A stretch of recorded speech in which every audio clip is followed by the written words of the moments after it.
Hi guys, if it's Tuesday, it's Down and Dirty Woodscraft. Stay with me.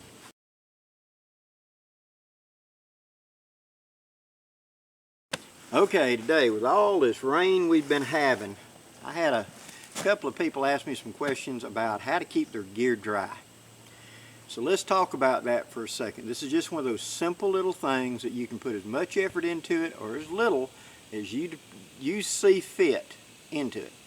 Now I run this big rucksack from Campcraft, so it's wax canvas, and so it's automatically a water repellent thing. Water just sheets off of it.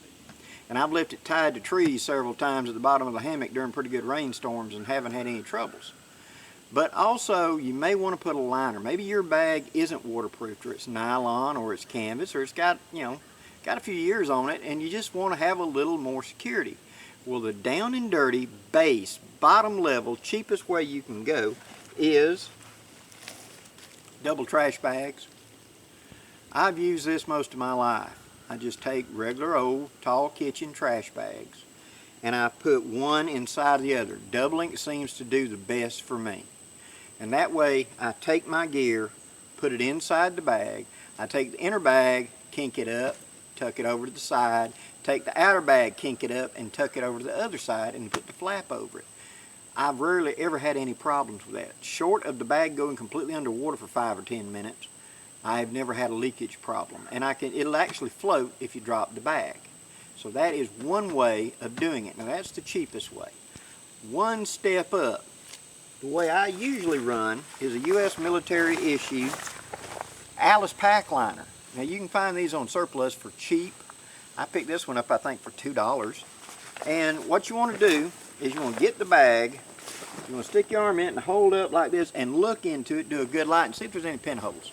A little hole here and there is not a big deal. As you can see, I put a piece of duct tape on for a small little tear. Now the way that I utilize it is not the way that the U.S. Army does. The U.S. Army puts it in this way with the green to the outside. And it's got a rubber coating on it. Okay, I put the rubber to the end with the nylon to the inside because I'm going to be putting gear in and out, right? I'd rather be rubbing on this slick nylon than rubbing on the rubber end, so I don't wear holes into it nearly as fast.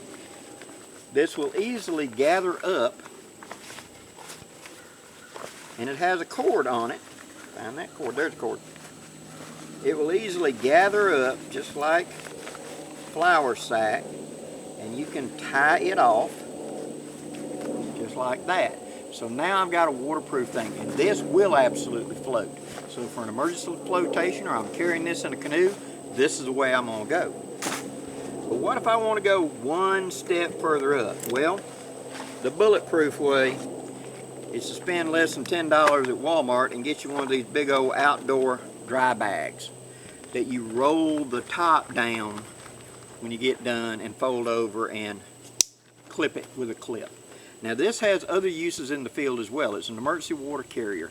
I can use it for flotation. There's a lot of little things this can be used for. I've even used this one for a pillow before. But I fill it full of air real good and tight, put some browse into it, and pull a t-shirt over it so it's not so sticky against the face. Simple and easy. But the bottom line here is I want to be able to put my gear into my pack and not worry about it in the field.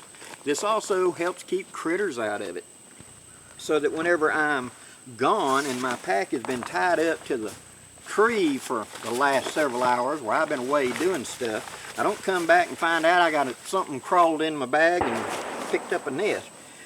I've had that happen in my life. I once came back and grabbed my pack off of the tree right quick. I was ready to go and I was just lazing around not wanting to leave, and I was talking to a friend of mine at his camp, which was down the ways a little bit, and I came back right at dark. I grabbed my pack off the tree, I threw it up on my shoulder, I'd walk to the car, and just as I was getting to the car, as I sat it down, that snakehead came out the side. White oak snake.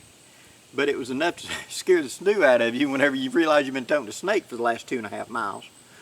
Things like that, I can seal my gear up and not worry about it so much, from the weather, from the bugs, from etc. Hope this gives you some ideas, guys. Please leave any questions or comments below. And as always, thank you very much for supporting my channel.